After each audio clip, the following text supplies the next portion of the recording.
Hello, scaredy cats. Welcome to Jump Scare, the show where I bring you into the frightening world of horror. I am your host, Cierra Caballero. Welcome to part 1 of the Children in Horror series.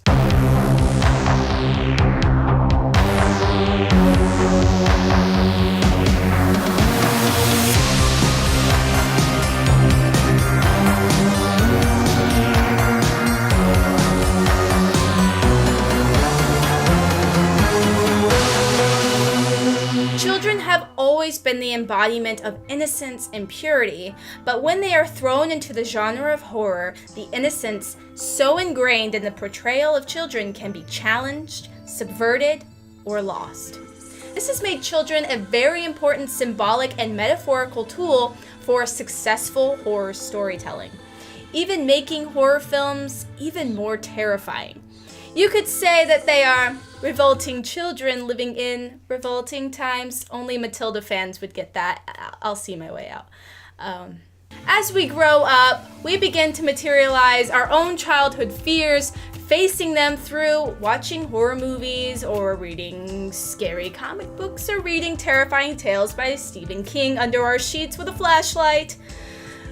There have been many fairy tales like Hansel and Gretel, with children having to survive, not being eaten, and seeing the embodiment of our fears in the form of a child can be unsettling, to say the least. To better express how children are portrayed in horror, I found a nifty chart created by Andrew Scahill, who wrote The Revolting Child in Horror Cinema, Youth Rebellion, and Queer Spectatorship. If you want a more in-depth analysis on children in horror, be sure to check out his book. Children are not governed by the norms of society, and they aren't necessarily a part of it just yet. They are unpredictable, naive, innocent, misunderstood, and a myriad of other descriptions. Even some children are still learning to talk, walk, and, normal other things. They are therefore seen as the other. Children on their own evoke emotion from the audience the moment they show up on screen, whether it be to the need to protect them or that they are already afraid of them. These films cause us to revisit our own childhood memories and fears we have repressed, or may impact us differently if we have children of our own. From the chart, we can see various types of children: the innocent, the child of nature, the dreamer, the wise child, and the trickster. From these labels alone, you can probably already place a few characters into categories alone, and I will be using this chart to give some weight to some of my descriptions. However, for the sake of clarification, I will use some simple labels to help discuss the types we see in film, and then maybe we can go back to the chart and place them in there. Though many of the films end with the realization that once the evil child is defeated, much like in The Exorcist, we kind of realize that in retrospect, that what's left is a very traumatized Regan, or like in Rhonda, when the monstrous child dies, we're like, oh, well, technically a child just died. It's still tragic. You're still thinking in your head, this child just faced something traumatic or tragic. But what happens when the child turns out to not actually be a child? Much like the belief that demons disguise themselves as children to, lure you in, or children that are actually aliens or artificial intelligence children, like Haley Joel Osment's character in AI, does this mean the narrative changes? One film, you could argue, absolutely challenges and even distorts the many foundations of the study on children in horror. That film, of course, being Orphan from 2009, as Esther is presented and, of course, played by a child, Isabel Furman. And, of course, if you saw the poster before seeing the film, you immediately think this is your typical film about an evil child. Well, spoiler alert, it is revealed at the end that Esther is not a child, but a grown woman whose growth is stunted by hypopituitarism. Hypopituitarism.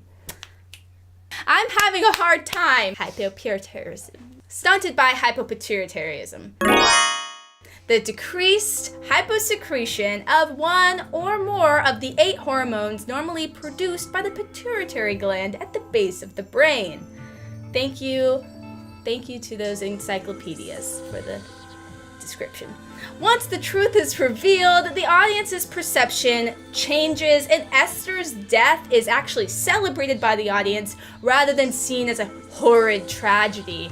And many of her violent and sexual behaviors are seen quite differently, though still disturbing. We will talk more about performativity of childhood when we talk about Rhonda from the film Bad Seed in our Part 2 series, but let's continue with the innocent and the rage around them. The innocent are usually the target of the monster, and whether the monster is another child or an outside force, or like in The Shining, the Babadook in The Brood, the monster could be their own parent. You thought your parents sucked. Well, The Brood terrified audiences, and it's in itself challenged this newfound subgenre, if you could call it its own subgenre, as it plays off of the very essence of motherhood and birthing of a child and all of those really pretty fanciful things, right? But in Nola's case, the birth of her own rage.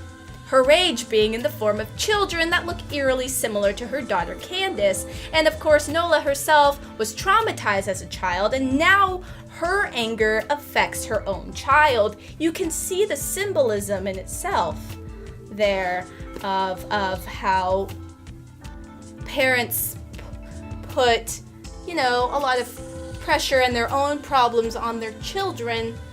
You get it. You get the idea. Well, the Babadook is also an excellent modern example of this. At the beginning, we believe that Samuel is the classic evil, monstrous child. Though he is troubled, we find out that the true monster is the Babadook, a symbolic monster within Amelia herself. This realization turns Samuel back into the more innocent character, who is actually quite resourceful and very dangerous. Not just parents can be the cause of the terror, it can be something unexpected, perhaps something lurking in your child's bedroom. Throw those dolls away. Things considered innocent, such as lullabies, childhood nursery rhymes, have been changed into something quite sinister in many horror tales, such as 1, 2, Freddy's coming for you, or even children's toys themselves. In 1988, we were introduced to the psychopathic doll, Chucky, also known as Charles Lee Ray, who uses black magic to put his soul into a good guy doll. A doll that would later belong to Andy. Unlike Toy Story, this Andy definitely did not appreciate his best friend coming alive and, killing the babysitter. Good times. Well, a stranger example is the film adaptation Silent Hill. A young Sharon has visions of a mysterious town of Silent Hill, and in hopes of finding answers, her mother, Rose, takes her only for both of them to be trapped within this foggy, creepy dimension with, Pyramid Head and spooky nurses. Well, Silent Hill has been taken over by the rage of Alyssa, who is a spitting image of Sharon, and we soon find out that Sharon is the manifestation of Alyssa's remaining innocence. They soon merge together, causing them and Rose to be trapped in the foggy dimension of Silent Hill. That in itself is pretty symbolic, showing that Sharon is the epitome of innocence, while Alyssa, isn't. Now we're going back to, evil parents. The Shining's Danny is not only an innocent, but also possesses a gift known as the Shining. Now, children who possess supernatural powers we'll be talking more about in part 2, but Danny fits within the context of the innocent at this time. So the Shining, which from Dick, is not things that anyone can notice, but that people who shine can see.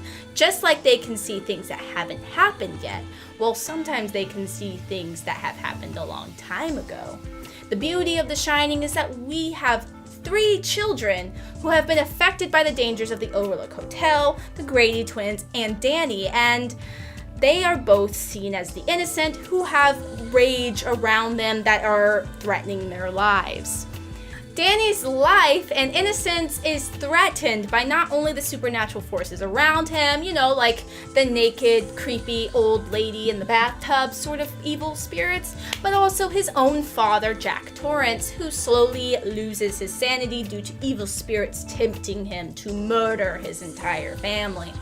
Luckily for Danny, his mother Wendy is quite resourceful and, according to Grady, stronger than he imagined. Each of these films show various dynamics of innocence, either lost or threatened, or even a manifestation of innocence like Sharon is, and none of these children were left unscathed, but each were luckily saved by their loving mothers and fathers. So a lot of these films definitely showcase how the innocent is typically saved by, the people who love them. Well, that's it for this week's Jump Scare. Let me know in the comments below what your favorite film is that has a child protagonist or antagonist. And be sure to check out part 2 of this series, where I'll be talking about the Monstrous Child, where the child is seen as a serial killer or a psychopath.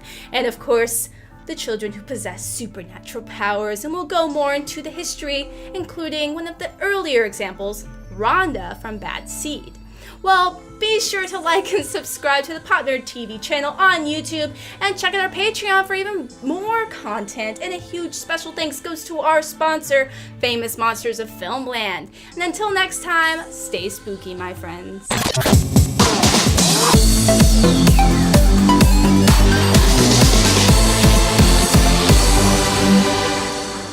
Second viewing, obviously. Oh, sorry. My heart is.